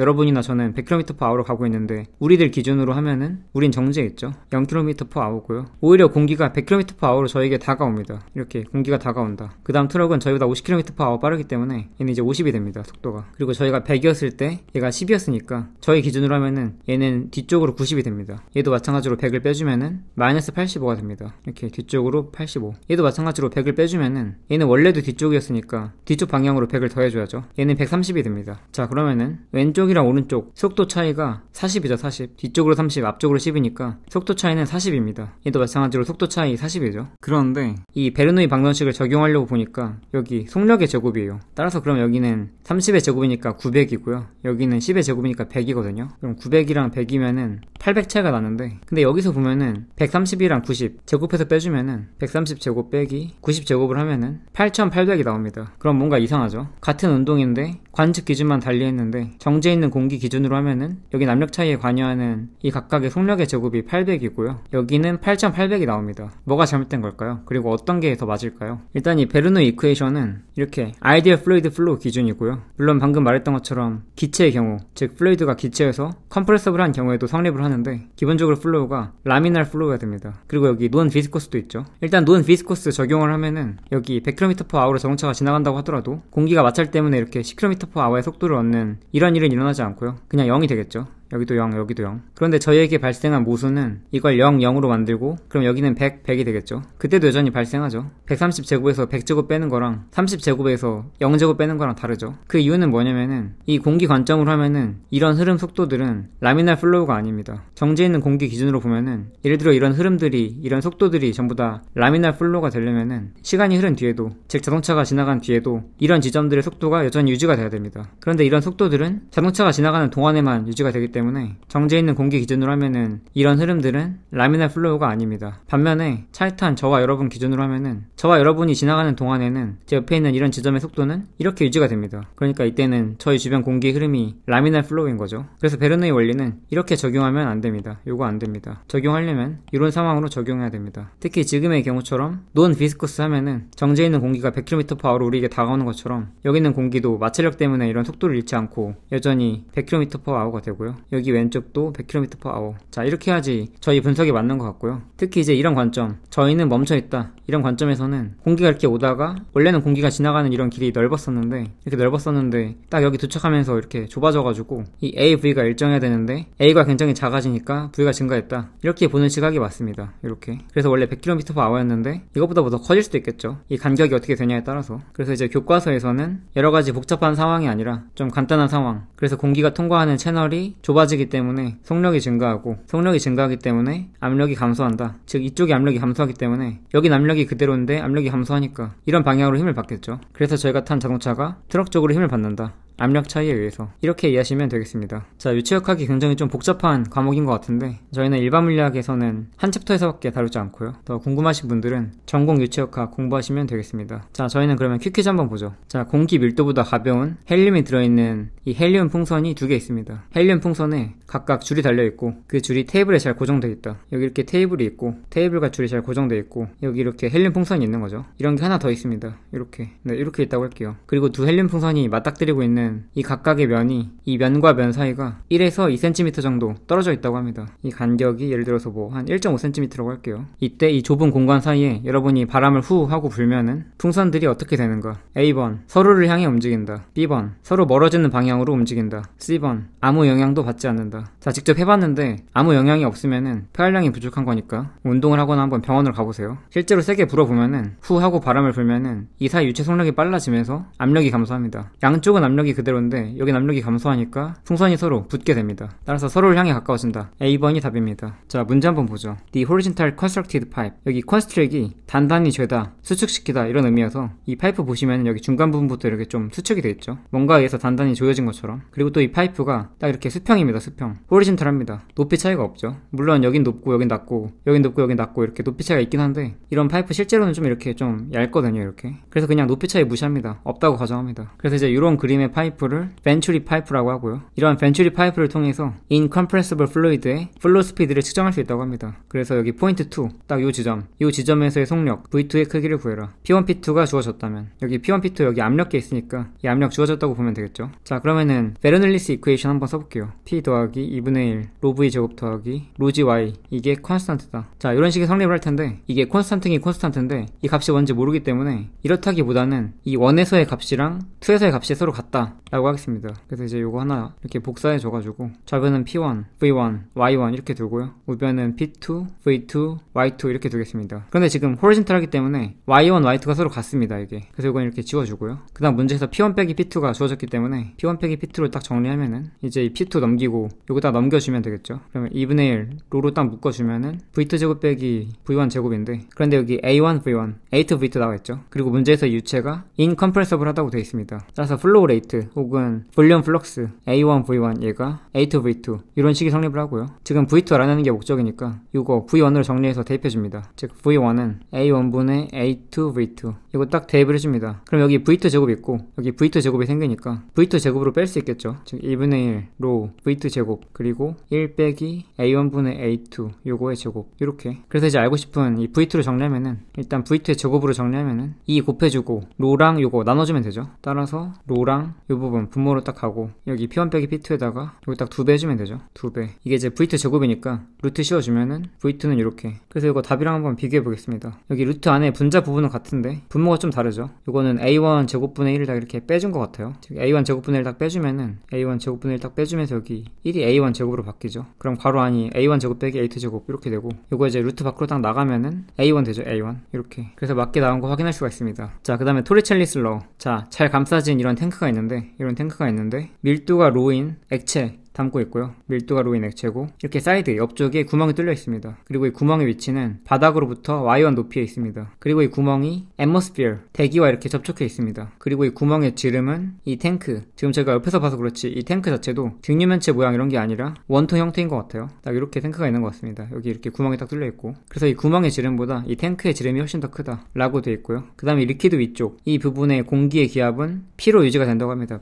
P로 딱 유지가 된다. 이때 이 구멍을 빠져나오는 리퀴드의 스피드 구해라. 특히 이 리퀴드의 레벨이 이 구멍으로부터 H가 될 때 그러니까 딱 이런 그림에서 이 V1의 크기 구하라는 것 같습니다. 자, 그러면은 이런 부분의 압력이 딱 이렇게 P로 일정하다 라고 문제에서 주어졌기 때문에 딱 이런 지점이랑 이런 지점을 비교하면 될 것 같습니다. 즉 이런 지점이랑 이런 지점 두 지점에 대해서 베르누이 이퀘이션 적용해 보면 될 것 같습니다. 앞에서 썼던 거 이거 가져와 볼게요. 네, 이렇게 딱 두고 자, 실제 시험에서는 이렇게 넓이 같은 거 문자로 안 나와 있어도 여러분이 다 표시해야겠죠. 한쪽은 A1 V1 다른 한쪽은 A2 V2 v2 뭐 이런 식으로. 자, 일단 이 그림처럼 이 부분을 1, 이 부분의 값들을 2라고 하겠습니다. 탱크의 지름 D2라고 하겠습니다. 구멍의 경우에는 D1이고요. 그런데 D2가 D1보다 훨씬 더 크다 라고 되어 있습니다. 그럼 이 지름의 제곱과 관련 있는 이 A2, A1의 경우에는 훨씬 더 크겠죠, 이게. 훨씬 더 이렇게. 그리고 이런 부분이랑 이런 부분이랑 연속 방정식 A1, V1은 A2, V2 이런 식이 성립을 할 텐데 V2로 정리해보면은 이렇게 딱 나눠주면은 이 V2의 경우에는 A2분의 A1, V1인데 이 값이 매우 작죠. 따라서 V2 그냥 0으로 가정합니다. 그래서 실제로는 이 액체의 높이가 줄어들긴 하겠지만 거의 줄어들지 않는다고 가정합니다. 그러면은 이런 지점, 2 지점에서의 속도 요거 0이죠. 이렇게 지워버리고요. 그다음 여기에 압력 P2, P로 일정하다, P로 유지가 된다. 이렇게 P라고 써주겠습니다. 그리고 문제에서 이 높이 H에 대한 걸로 나타내라고 했으니까 Y2 대신에 Y1 더하기 H라고 할게요. 여기 Y2 대신에 Y1 더하기 H. 자, 그 다음 여기 1번의 경우에는 지금 이제 여기 보면은 딱 여기가 A1이다 뭐 이런 식으로 돼 있어가지고 1번 위치가 여긴가 싶은데 뭐 1번 위치, 2번 위치 푸는 사람이 잘 선택하는 거고요. 그리고 이 A1은 넓이기 때문에 여기 넓이나 여기 넓이는 어차피 같기 때문에 딱 여기 넓이가 A1이라고 돼 있다고 해서 1번이 여기 의미하는 건 아니죠. 저희는 1번을 딱 여기로 잡으면 됩니다. 여기 공기와 접촉하는 부분, 공기와 접촉하는 부분이면은 공기와 압력이 서로 같습니다. 따라서 이 P1의 경우에는 P0 쓰면 됩니다. P0. 그리고 이 높이는 Y1이고요. 이 바닥 기준으로 했을 때. 그럼 우리가 알고 싶은 이 V1으로 정리합니다. 일단은 2분의 1 로 V1 제곱으로 정리해 줄게요. 그럼 이제 P0 딱 넘기면은 P 빼기 P0고요. 그 다음 여기 로지 Y1 딱 넘기면은 이게 딱 지워지겠죠. 로지 H만 남죠. 로지 H. 따라서 그냥 V1으로 정리하면 됩니다. 그러면 2배 해주면은 이 P 빼기 P0 나누기 로 하면 이렇게 되고요. 두 번째 항도 로 약분되고 2배 해주면은 2GH 이렇게 되죠. 루트 씌워주면은 얘가 V1이다. 그래서 답이랑 비교해보면은 맞게 나왔죠. 아마 처음에 이게 모양이 이렇게 흐르고 있는 모양이 아니기 때문에 이런 식을 써도 되는지 이런 게 좀 헷갈릴 수 있는데 특히 저희는 지금 플루이드 다이나믹스 하고 있어서 그렇지 그리고 베르노이 방정식 배운 다음에 푼 문제라서 그렇지 그냥 시험 문제로 나오면은 이게 플루이드 스태틱스 문제인지 플루이드 다이나믹스 문제인지 좀 헷갈릴 수 있는데 제가 설명드린다고 당연하다고 생각하지 말고 이렇게 포인트 1, 포인트 2 잡는 것부터 이 상황을 어떻게 해석해야 되는지 다시 한번 잘 고민을 해보세요. 그런 게 아마 여기 컨셉츄얼라이즈에 써있는 것 같아요. 이거 한번 읽어보시고 잘 납득되는지 한번 생각해보세요. 자, 그 다음에 여기 와리프 한번 보겠습니다. 그림 14.20 이 그림에 홀의 위치가 수직으로 조절될 수 있다면 이 높이 조절할 수 있다고 합시다. Y1을 내가 조절할 수 있다. 그리고 탱크의 탑이 이 탱크 꼭대기가 대기를 향해서 열려있다. 그리고 이 탱크는 테이블에 놓여있다. 이때 홀의 높이가 어느 위치일 때 홀을 빠져나온 이 물이 이 테이블 위에 가장 멀리 도달하는가. 자, 이게 무슨 말인지 한번 보면은 일단 지금 V1 속력 이 V1이 빠를수록 즉 이 값이 클수록 더 멀리 도달하겠죠. 이 값을 키울 방법이 무엇일까. 자, 일단 이 뚜껑이 열려있다고 했으니까 P와 P0 같죠. 서로 여기 P와 P0 서로 같기 때문에 이 부분 사라지고요. 그럼 그때 V1은 그냥 루트 2GH 이렇게 됩니다. 그래서 V1이 커지려면은 H가 커지면 됩니다. 즉 H가 커진다. 즉 구멍이 이렇게 아래쪽에 있으면 됩니다. 그런데 구멍이 아래쪽에 있으면은 속력은 빨라질지언정 테이블로부터 이 물이 출발하는 높이가 낮아지기 때문에 얼마 안 가서 테이블이 딱 닿겠죠. 그래서 이 물이 날아가는 그 활공시간, 즉 물의 비행시간까지 생각을 하면은 이 H가 작을수록 좋을 것 같기도 합니다. 그래서 그 최적의 H 값이 무엇인가? H라기보다는 이 홀의 파디션이라고 했으니까 최적의 Y 구하는 거죠. 물이 제일 멀리 도달하기 위한. 그럼 오히려 Y2는 딱 고정이 돼 있고 H 대신에 Y2 빼기 Y1이라고 할게요. 그러니까 루트 2G Y2 빼기 Y1. 그럼 이 물이 이렇게 떨어질 때 이 수직 방향의 운동은 자유낙하죠. 자유낙하 시간 아까 나왔었는데 까먹었기 때문에 다시 한번 써볼게요. 저는 YF는 YI 더하기 VI YT 더하기 2분의 AY T제곱. 그런데 수직 방향의 속도 0이었기 때문에 이거 0이고요. 여기 0이고 그 다음 나중 위치 0이고 처음 위치 Y1이죠. 0이고 Y1 그리고 AY 값 마이너스 G 마이너스 2분의 1 GT제곱. 따라서 Y1은 2분의 1 GT제곱이고 T는 이렇게 G분의 2Y 루트 이게 T다. 자, 이런 데서는 거의 정지했던 물이 딱 이제 이쯤에서 점점 빨라지거든요. 그런데 딱 이렇게 구멍을 나오고 나서는 수평 방향으로 힘이 없기 때문에 등속 운동입니다. 따라서 그냥 V1에다가 요 T 딱 곱해주면 됩니다. 그럼 요 V1 에다가 이 T 딱 곱해주면은 G는 딱 약분이 되고요. 이 밖으로 나가고 Y1, Y2 빼기 Y1 이렇게 되네요. 다시 쓰면은 마이너스 Y1의 제곱 더하기 Y2, Y1 수평 도달 거리니까 이거 이렇게 디스탄스에 D 따가지고 이렇게 Y1의 함수인 D라고 하겠습니다. 이렇게. 그런데 이게 최대가 되는 Y1 알고 싶으니까 이게 최대가 되려면은 양수고 딱 고정돼 있으니까 이 루트 안에 있는 값이 최대가 되면 되겠죠. 이게 언제 최대가 되는가. Y1의 함수로 생각하면은 이게 위로 볼록한 2차 함수이기 때문에 이게 예를 들어서 이게 Y3라고 하면은 X축이 Y1이고 Y축이 Y3라고 하면은 Y1이 Y2일 때 0이 되고요. Y2에서 여기 0 지나고 그 다음에 Y1이 0일 때도 0 지나죠. 그리고 위로 볼록이니까 그래프가 이렇게 생겼습니다. 이렇게 2차 함수니까 좌우 대칭이니까 딱 중간일 때 즉 Y1이 2분의 1 Y2일 때 이때 이 값이 최대값이 되겠죠. 대입하면은 마이너스 4분의 1 Y2 제곱 더하기 Y2 2분의 1 Y2니까 4분의 1 Y2 제곱이 됩니다. 따라서 y1이 2분의 1 y2일 때 이때 딱 대입을 하면은 2에다가 4분의 1에다가 y2의 제곱이니까 y2가 딱 나오네요. 그래서 y1이 2분의 1 y2일 때 이때가 조건이고, 문제에서 테이블에 도달하는 이 farthest distance는 구하라고 안 되어 있는데 구해보면은 y2가 나옵니다. 네, 이 y1을 딱 절반으로 하면은 구멍 높이가 딱 여기 있으면은 딱 이 정도 길이에 도달한다. 한 이 정도 길이에 이렇게 여기부터니까 이만큼이겠죠. 이만큼 딱 이렇게 도달한다. 이게 y2다. 참고로 교재에서는 이렇게 미분을 했습니다. 미분을 해도 되죠. 이거 최대값 구하는 거니까 이거 미분해도 되고요. 아니면 이거 미분해서 0 나오는 그 극대값 조건인데 이거 미분하지 말고 이 안에 있는 거 이거 미분해도 되고요. 자, 그 다음 이어서 Section 14.7 Flow of viscous fluids in pipes. 파이프 안에서 점성 유체의 흐름. 그럼 이제 점성 유체니까 여기서는 ideal fluid flow는 아니죠. 저희가 섹션 14.5에서 ideal flow의 흐름에 대해서 다뤘었고요. 그리고 직전 섹션인 섹션 14.6에서도 이 ideal fluid flow 가지고 베르놀리스 이퀘이션 유도했던 거죠. 물론 압축성 유체인 공기에 대해서도 어느 정도 성립한다고 하지만 이런 이상적인 유체의 흐름에 대한 식들도 꽤나 다양한 상황에 적용할 수 있긴 한데 분명히 한계가 있고요. 그래서 이번 섹션에서는 조금 더 실제 유체에 가까운 이 비스커스 플루이드 상황을 다루겠습니다. 자, 만약에 어떤 파이프가 유니폼 크로스 섹션이다. 그리고 호리즌탈하다. 그러니까 이제 이런 상황인 거죠. 이 모든 곳의 단면의 넓이가 이렇게 A로 일정하다. 그러면은 연속 방정식 이 AV가 일정하다. 이런 식에 의해서 이 A가 일정하니까 V도 일정합니다. 지금 이상적인 유체하는 거예요. 이상적인 유체의 경우에는 이렇게 V가 전부 다 일정하고요. 그 다음 Y도 일정하죠. 수평이니까. 따라서 이 V도 안 바뀌고 이 Y도 안 바뀌니까 P가 바뀌지 않습니다. 그래서 이렇게 아무 곳이나 압력 측정해도 전부 다 압력이 일정합니다. 이렇다는 얘기는 예를 들어서 유체가 이렇게 흐르고 있는데 어떤 임의의 구간, 임의의 세그먼트, 딱 이런 세그먼트 생각을 하면은 여기도 압력이 P고 여기도 압력이 P고 그리고 양쪽 모두 단면적이 A니까 힘이 이렇게 PA, I hat, 여기도 이렇게 힘이 PA-I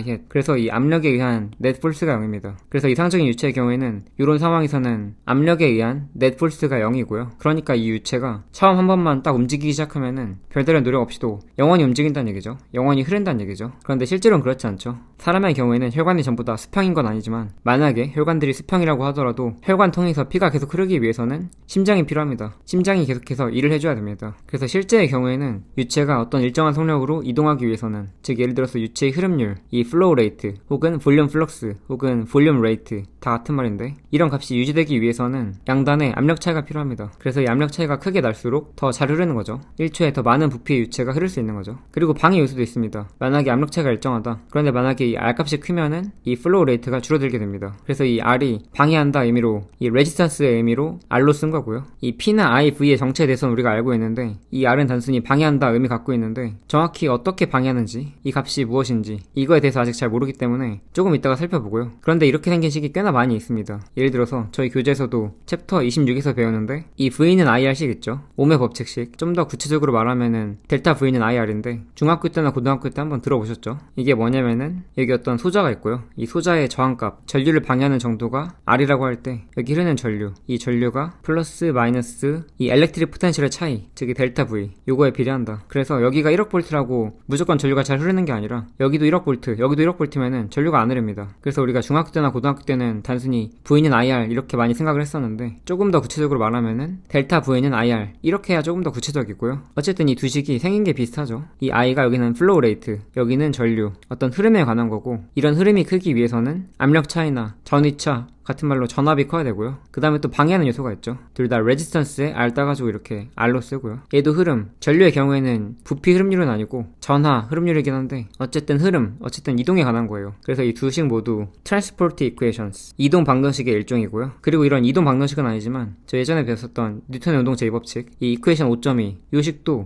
이 M과 A 위치 바꾸면은 이렇게 MA에서 AM으로 위치 바꾸면은 뭔가 좀 비슷합니다. 얘는 흐름에 관한 거고 이건 더 이상 흐름은 아니고 즉 이동은 아니고 가속도에 관한 건데 가속도가 크기 위해서는 net force가 커야 되고요. R자 힘이 커야 되고 그리고 또 방해하는 요소가 있죠. 질량이 크면은 같은 합력에 대해서도 가속도가 작습니다. 그래서 생긴 게 꽤나 유사하고요. 그 다음 여기 보시면은 또 다른 트랜스포트 상황도 있다. 예를 들어서 어떤 물질 속에서 어떤 다른 분자들이 확산될 때 그때 그 분자들의 농도 차이가 클수록 확산이 더 잘 일어난다. 어떤 물질 속에 또 다른 분자들이 확산하는 경우 예를 들어서 향수 뚜껑을 열면은 향수 분자들이 공기 중을 퍼져나가죠. 그리고 물컵 속에 그 물에다가 잉크방울 떨어뜨렸을 때 농도 차이에 의해서 확산이 일어나죠. 그래서 이 확산에 관한 식도 교재는 안 나오지만 이렇게 생겼습니다. 예를 들어서 이렇게 X축 오른쪽으로 갈수록 농도가 높다. 이렇게 농도가 높다. 공기 중인데 향수 분자가 많다. 향수 분자가 점점 줄어든다. 그러면 향수 분자가 이렇게 이동을 합니다. 분자들의 개수가 굉장히 많아서 그 분자들 하나하나는 왼쪽으로 갈 수도 있고 오른쪽으로 갈 수도 있는데 왼쪽에 있는 것보다 왼쪽보다 오른쪽에 있는 게 더 많기 때문에 통계적으로 보면은 분자들이 왼쪽으로 이동하게 됩니다. 당연히 오른쪽으로 이동하는 것도 있습니다. 그렇지만 그 모든 분자들을 다 고려하면은 전체적으로는 왼쪽으로 이동을 합니다. 그래서 이 농도, 컨센트레이션에 C 따가지고 이렇게 농도를 C로 표시했는데, 지금 이런 그래프의 경우에는 dx분의 dc, 이 값이 양수죠.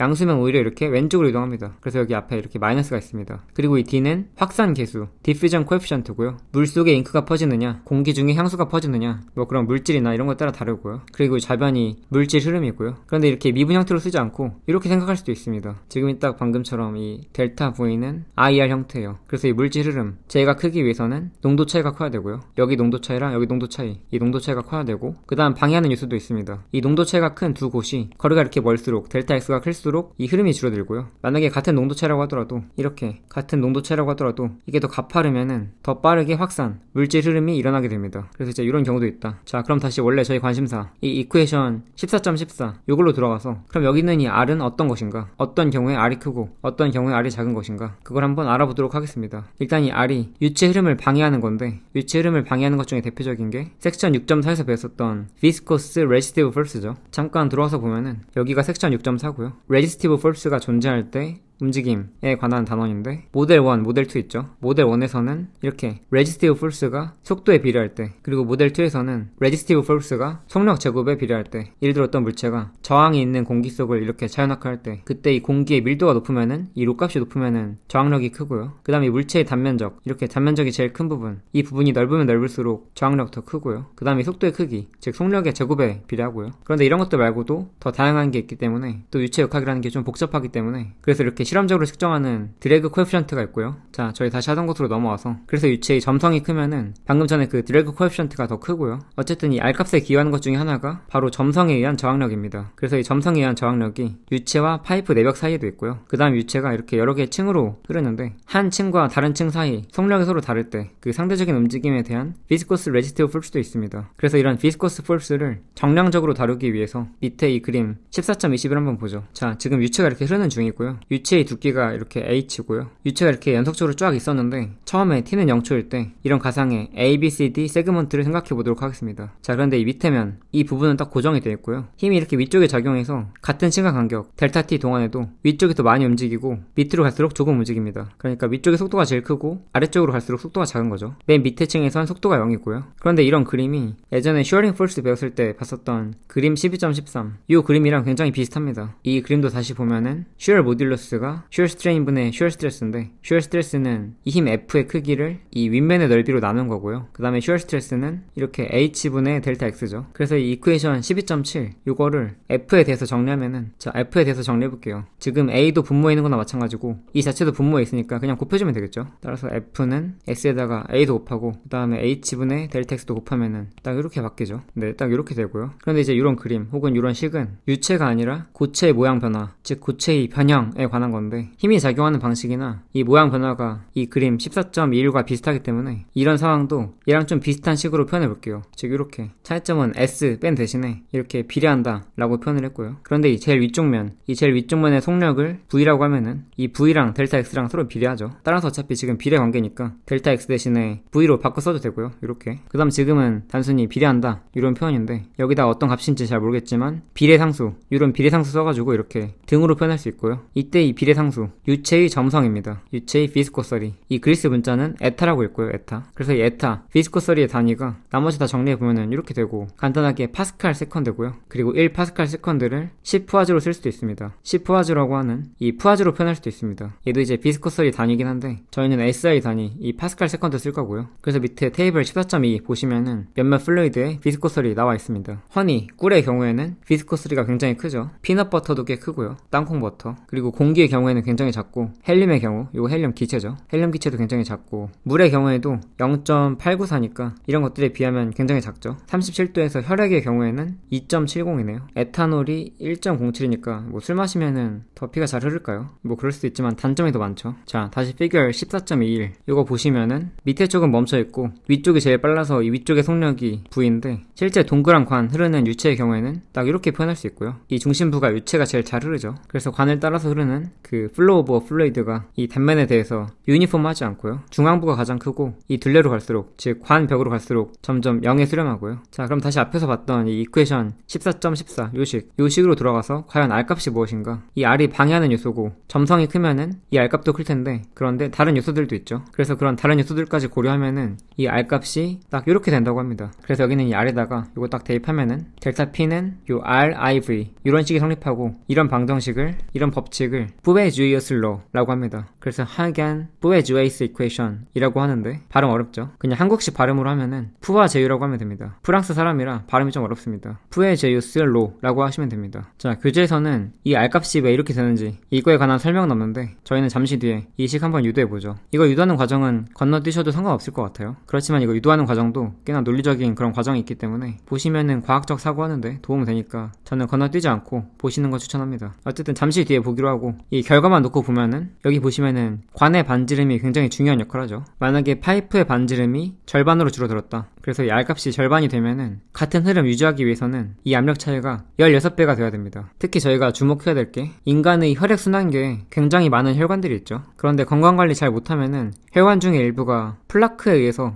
좁아지죠. 막히죠. 플라크, 이제 이런 게 플라크인데 이런 거 이렇게 쌓여가지고 혈관이 좁아지면은 혈압이 증가하게 되고요. 이 혈압 증가에도 한계가 있으니까 잘 못 흐르게 되죠. 혈액이 잘 흐르지 못하면은 혈액이 신체 여러 기관에 산소와 영양소 공급하고 노폐물은 회수해 가는데, 그런 일이 잘 벌어지지 않으니까 아주 건강에 치명적인 일이 발생하겠죠. 그래서 여러분 건강관리 잘 하시고요. 자, 그러면 저희는 요식 한번 유도해보죠. 자, 그래서 이 14.19식 요거 유도 한번 해볼 거고요. 이거에 관한 그림이 이제 요거죠. 그런데 유도 과정에서 중심에서 유체의 한 위치까지 이 거리, 이런 게 쓰이기 때문에 유도하는 동안에는 여기 있는 이 소문자 R 대신에, 즉 요거 대신에 이걸 이렇게 R로 바꿀 거고요. 이렇게 R로 바꾸고, 그러니까 이 R은 파이프 반지름인 거죠. 그리고 유체의 한 지점, 이 중심에서 이런 지점까지 이 거리를 소문자 R로 쓰겠습니다. 그래서 다 유도가 끝난 다음에 다시 이제 이렇게 바꿔줄게요. 자, 일단 유도하기에 앞서서 몇 가지 간단한 조건들 가정할게요. 일단 유체의 흐름은 애초에 점성이 있기 때문에, 비스코스리가 있기 때문에 아이디얼 플루이드 플로우는 아니고요. 그러니까 이상적인 유체 흐름은 아니지만 라미날 플로우라고 가정합니다. 그리고 인컴프레서블합니다. 즉 밀도가 변하지 않습니다. 그리고 이 파이프 벽면에 닿은 유체 속도, 얘는 0입니다. 그러니까 이제 이런 지점 당연히 움직일 수 있고 이런 지점도 움직일 수 있는데, 정확히 파이프와 정확히 닿아있는 딱 그 0으로 수렴하는 두께 가지고 있는 그 유체의 경우에는 파이프 내벽에 딱 달라붙어서 속도가 0이다. 이렇게 가정하겠습니다. 자, 그러면은 전체 유체 중에서 이렇게 반지름이 소문자 R인 이런 조그만한 원통이 있다고 해볼게요. 이 원통도 길이는 L이고요. 딱 이렇게 생겼고, 그러면 지금 이 흐름이 라미날 플로우이기 때문에 어떤 속도 변화가 있으면 안 됩니다. 따라서 이 유체 덩어리, 이 유체 요소에 대해서 압력 차이에 의한 힘과 점성에 의한 힘이 서로 크기가 같고 방향이 반대다. 즉 두 힘을 합쳤을 때 0이 된다. 즉 압력에 의한 힘 더하기 점성에 의한 힘, 이 압력이 0이다. 일단 이 압력에 의한 힘, 이 힘의 크기, 좌우 압력 차이, 델타 P에다가 이 넓이 곱하면 됩니다. 넓이. 파이 R 제곱이죠. 그리고 이 점성에 의한 저항력의 크기, 얘의 경우에는 요식 있죠, 요거. 14.18. 요식을 모양을 약간 바꿔서 이용합니다. 일단 이 에타는 그대로 에트라고 딱 써주고요. 그 다음에 이 A, 지금 이 층과 다른 층 사이에 이 비스코스 폴스가 적용하니까 여기 있는 이 A, 이 넓이는 이 원기둥이 옆면의 넓이입니다. 즉 2파이 R 곱하기 L. 그래서 이 A가 이렇게 되고요. 그 다음에 요식에서 나머지가 H분의 V인데, 이 H가 요거죠, 요거. H. 그리고 이 V는 제일 꼭대기, 제일 빠른 부분. 따라서 저희 그림에서는 H가 이 R이고요. V가 이 가운데 속도입니다. 이거 조금 더 확대해 볼게요. 이렇게 확대했을 때 이게 이제 H고요. 여기 가운데 속력이 V인데, H분의 V 대신에 DR분의 DV 이렇게 미분 형태로 써주겠습니다. 그런데 이렇게 반지름이 증가할수록 속력이 느려지기 때문에 이거 음수거든요. 따라서 힘의 크기면은 여기다 이제 마이너스 붙여야 됩니다. 따라서 이 앞에 이렇게 딱 마이너스 붙여야 되고요. 그 다음에 여기 델타 P는 여기 왼쪽을 PL, 오른쪽을 PR이라고 하면은, 즉 왼쪽 오른쪽이죠. left right. 이 델타 P는 PL 빼기 PR이고요. 그 다음 지금 힘의 크기로 돼 있는데, 힘의 방향 고려하면은 이 F 프레셔는 여기다 이렇게 I 곱해주면 되고요. I hat. 그 다음에 이 비스코스리는 반대로 적용하니까 이 마이너스 I hat 곱해주면 되겠죠. 어쨌든 이 두 힘의 크기가 서로 같습니다. 그래서 이제 요거랑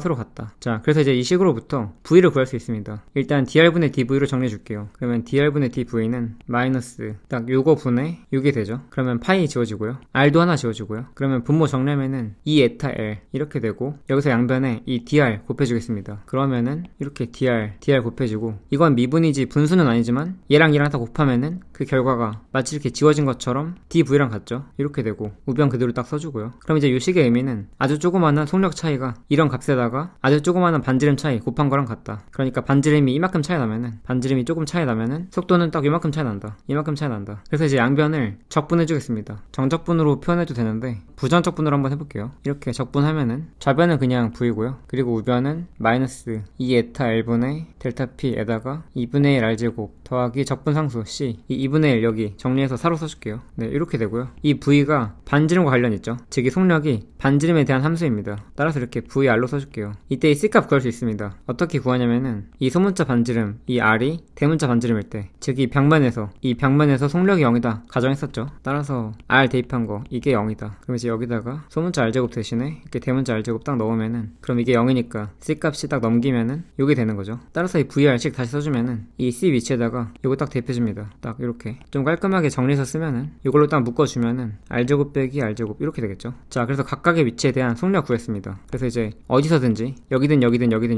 이 반지름, 이 중심으로부터의 거리만 알면은 속력 구할 수 있습니다. 이렇게. 그럼 이제 속력을 구했기 때문에 이 IV 구해줄게요. 볼륨 레이트. 자, 이런 그림에서 이 소문자 R값이 같으면은 전부 다 속력이 같죠. 따라서 이렇게 소문자 R일 때 소문자 R에서 아주 미세하게 이렇게 두께가 거의 0으로 수렴하는, 그러니까 이 두께가 DR입니다. DR. 이 두께가 DR. 그래서 이 I가 혹은 이 IV가 얘가 AV니까 이런 고리 모양의 넓이 그리고 이런 고리 모양의 속력은 요거고요. 곱해주면은 이런 고리에 해당하는 I 구할 수 있습니다. 그런데 전체에 비해서 이런 고리에 해당하는 그 부피 흐름률은 굉장히 작죠. 0으로 수렴하죠. 따라서 이제 요거를 DIV라고 할 거고요. 이 DIV가 이 넓이도 어떻게 보면 전체에 비해서 0으로 수렴하는 굉장히 작은 값이니까 이렇게 DA죠. 거기다가 딱 V 곱하면 되는 거죠. 이 DA가 요게 이제 R이고 요게 DR일 때 이 넓이인데 원래는 이 넓이 구하려면은 큰 원에서 작은 원 빼주면 되는데, 큰 원이 파이 R 플러스 DR의 제곱이고요. 작은 원이 파이 R 제곱이라서 빼주면은 2파이 R DR 더하기 파이 DR 제곱인데, 얘는 DR이 딱 하나 있고 얘는 DR 제곱이기 때문에 얘에 비해서 얘가 굉장히 작습니다. 0으로 수렴합니다. 그래서 이거 무시할 수 있습니다. 애초에 DR이 0으로 수렴하면은 여기 R이나 R 더하기 DR이나 똑같이 R이기 때문에 이 원주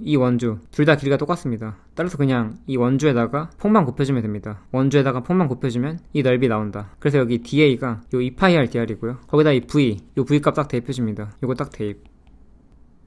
그러면은 이 디퍼런셜 볼륨 레이트, 얘도 반지름 R이 필요하니까 얘도 R의 함수고요. 그럼 이 전체 볼륨 레이트는 이 미소 볼륨 레이트, 디퍼런셜 볼륨 레이트를 딱 적분해주면 됩니다. 따라서 여기다가 이거 대입해주면은, 그리고 전체 흐름률은 이 소문자 R이 0일 때부터 대문자 R일 때까지, 따라서 여기 0부터 R까지 이거 딱 적분해줍니다. 그럼 이제 이거 분배하면은 항이 두 개 생기죠. 일단 이 앞에 항 먼저 써주면은, 일단은 상수 인테그랄 밖으로 빼줄게요. 요거 2파이랑 요거랑 그 다음에 대문자 R제곱 이만큼 상수고 R, DR 있고 0부터 R까지니까 이거 하면은 2분의 1 R 제곱이죠. 그럼 다시 써주면은 대문자 R 4제곱에 여기 2분의 1 딱 곱해주면은 2파이에서 파이로 바뀌죠. 따라서 4에타 L분의 파이 델타 P R 4제곱 이렇게 되고요. 그 다음에 두 번째 항 마찬가지로 상수 인테그랄 밖으로 빼주면은 요거 밖으로 딱 나가고, 그 다음에 여기 마이너스 앞에 써주고 요거 상수 딱 써주고 나머지 R, DR 그리고 R 제곱, 그러니까 이제 R 3제곱 DR 0부터 R까지 이거 적분해주면은 4분의 1 R 4제곱이죠. 따라서 이제 요거에다가 4분의 1 R 4제곱 곱해주면은, 네, 그럼 이제 요거 두 개 더해주면은 이 전체 나오죠. 따라서 여기에다가 요거 딱 더해주면은, 일단 여기 파이 위로 딱 올리면은, 요 파이 딱 올리면은 이 부분 딱 공통이고요. 그러면은 R 4제곱에서 2랑 4분의 1 곱하면은 2분의 1이죠. 2분의 1 R 4제곱 빼주면은 결과적으로 2분의 1 R 4제곱 남습니다. 따라서 정리하면은 8에타 L분의 파이 델타 P R 4제곱 이렇게 됩니다. 이게 IV다. 자, 그러면은 이 이쿠에이션 14.14 이 형태로 만들어주면은, 즉 델타 P는 이 IVR 이 형태로 만들어주면은 델타 P 여기 있죠. 나머지 오른쪽으로 딱 보내면은, 그러면은 IV에다가 파이 R 4제곱분의 8에타 L 이렇게 됩니다. 따라서 이제 이게 바로 R인 거죠. 자, 여기도 대문자 R, 여기도 대문자 R 좀 헷갈리죠.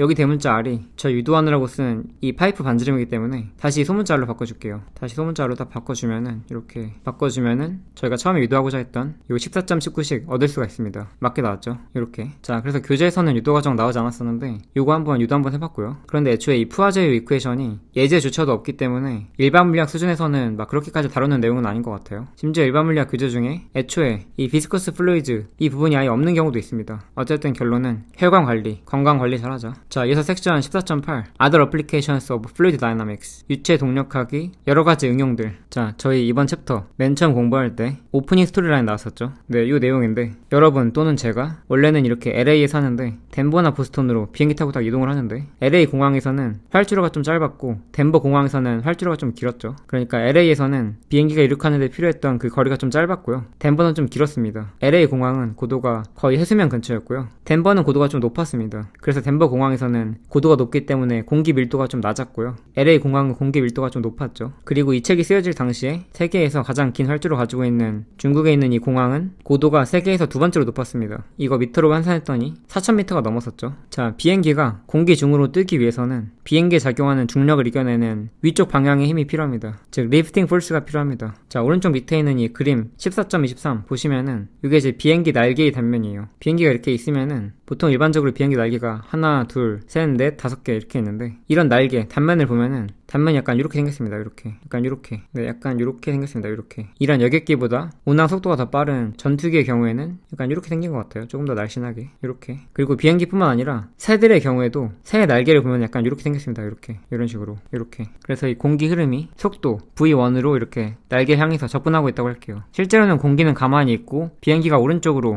V1의 속도로 움직이고 있는 중이죠. 자, 그러면은 이 비행기를 들어올리는 이런 리프트, 우리나라 말로는 양력이라고 하거든요. 양력. 이 양력은 왜 생기는 것인가? 아마 유튜브 같은 데 찾아보시면은 이 양력에 관해서 굉장히 자세하게 설명하는 영상들이 꽤 있는데 이 양력이 발생하는 원리는 한 가지 원리는 아니고 꽤 여러 가지가 있습니다. 일단 여기서 말하는 첫 번째는 이 날개가 약간 이렇게 기울어져 있습니다. 그러니까 이제 이 날개 단면이 이렇게 돼 있는 게 아니라 살짝 이렇게 돼 있습니다. 이렇게 살짝 눈에 잘 보이게 좀 과장해서 그릴게요. 약간 이렇게 돼 있습니다. 이렇게. 그래서 바람이 이렇게 오면은 일부 이렇게 가기도 하지만 이 기울어짐 때문에 수평으로 오던 공기가 이렇게 밑으로 딱 꺾이는 거죠. 그래서 날개 구조가 어떻든 간에 그래서 공기가 이렇게 밑으로 꺾인다. 즉 공기가 밑에 방향으로 힘을 받는다. 그러면 뉴턴의 운동 제3법칙에 의해서 작용 반작용에 의해서 공기가 날개에 의해서 밑으로 힘을 받으니까 날개는 공기에 의해서 위쪽으로 힘을 받겠죠. 이런 작용 반작용에 의한 힘이 이렇게 양력에 일부 기여하고요. 실제로 곡선이 아니라 그냥 이렇게 평평한 판 모양이다. 이런 경우도 이렇게 하면 양력이 없는데 이렇게 기울이기만 하면은 양력이 좀 생깁니다. 그런데 이제 이렇게 곡면이면은 조금 더 효율이 좋은 거죠. 자, 예전에는 이 리프트 포스, 양력이 발생하는 이유를 이렇게 설명했었어요. 원래 이렇게 일정하게 오던 이 공기가 이 위쪽 공기는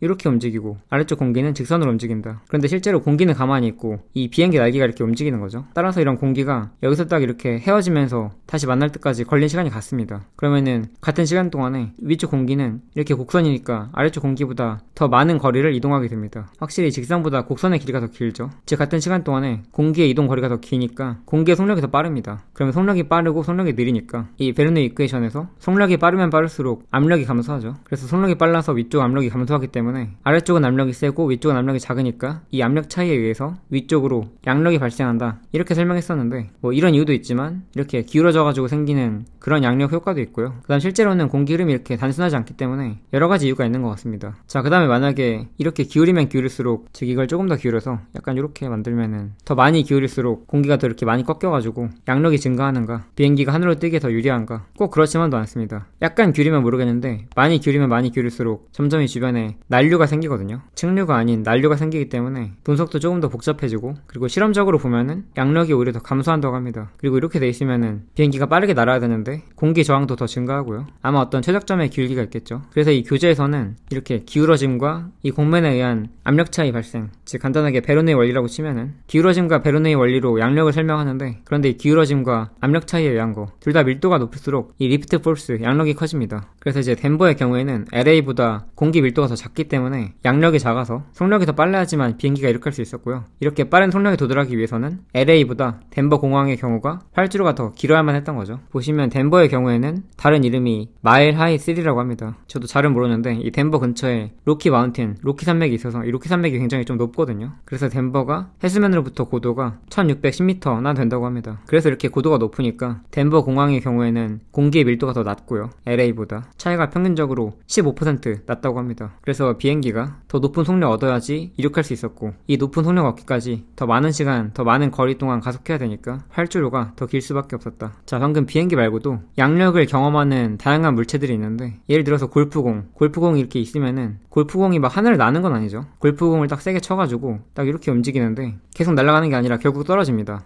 그래서 골프공은 날개가 있어서 나는 건 아니니까 얘는 lift force, 양력이 작용하지 않아 라고 하면은 꼭 그렇지만도 않습니다. 애초에 비행기 날개가 아니더라도 조금 더 일반적으로 어떤 물체가 유체, 지금의 경우에는 공기죠. 공기를 아래쪽 방향으로 밀어낼 수만 있다면 어떤 방법을 이용했든지, 그래서 비행기의 날개도 공기의 방향을 아래쪽으로 바꾸는 어떤 한 가지 방법일 뿐이고요. 헬리콥터나 드론처럼 이런 프로펠러 돌려도 되고요. 그 다음 다른 방식을 이용할 수도 있습니다. 그리고 그 표면의 질감 같은 것도 영향을 주고요. 예를 들어서 골프공을 골프티로 딱 치면은 어떻게 잘 치면은 강한 백스핀이 걸리는데, 강한 백스핀이라는 게 공이 이렇게 날아갈 때 이런 방향으로 회전한다는 얘기예요. 이렇게. 특히 골프공의 경우에는 표면이 완전 매끄러운 게 아니라 딤플이라고 해서 오목하게 들어간 점들이 굉장히 많죠. 그래서 이런 딤플들이 공과 공기 사이에 마찰을 증가시켜서 이 골프공이 회전을 하면서 공기에 영향을 미치는 그 효과를 증대시키고요. 제가 초등학교 때나 중학교 때 봤었던 어떤 과학 잡지 이런 거에 의하면은 공이 이렇게 날아가는데, 공이 날아간다는 얘기는 공 입장에서는 공기가 뒤로 가는 거죠. 그런데 공이 이렇게 백스핀으로 회전을 하면은 이런 회전 때문에 위쪽 공기가 더 빨라지고 아래쪽 공기는 느려집니다. 그럼 속력이 빠르고 속력이 느리니까 이것도 마찬가지로 베르누이 원리에 의해서 위쪽 공기 압력이 감소해서 압력 차이에 의해서 위쪽으로 양력을 받는다. 물론 그 양력이 골프공의 무게보다는 더 작았던 거죠. 그렇지만 어느 정도 위쪽 방향에 힘이 존재하기 때문에 골프공이 더 멀리 날아가는데 도움을 주긴 합니다. 그래서 제가 어렸을 때 읽었었던 그런 잡지에 의하면은 방금과 같은 그런 베르누이 원리로 설명하는데, 실제로는 한 가지 요인은 아닐 것 같고 조금 더 여러 가지 복잡한 원리가 숨어 있을 것 같습니다. 그거에 대해서는 따로 다루진 않고, 어쨌든 공이 날아가면서 비행기 날개나 프로펠러처럼 아래쪽 방향으로 공기 흐름을 만들어내서 그 공기 흐름에 대한 반작용으로 공이 양력을 받는다. 덕분에 골프공의 백스핀이 없을 때보다 있을 때 공이 더 많이 날아간다. 그래서 어떻게 보면은 이 딤플 때문에 마찰력이 증가하니까 공이 더 못 날아가는 거 아니야? 라고 생각할 수 있는데 꼭 그렇지만은 않다는 얘기죠. 실제로 이 딤플이 있으면은 공기가 트랜슬레이셔널 모션, 앞으로 나아가는 건 방해하지만, 그렇지만 회전에 의해서 받는 양력이 이 딤플 덕분에 증가하기 때문에 골프공이 날아가는 그 거리가 더 증가한다. 그래서 이제 골프공뿐만 아니라 야구공이나 축구공이나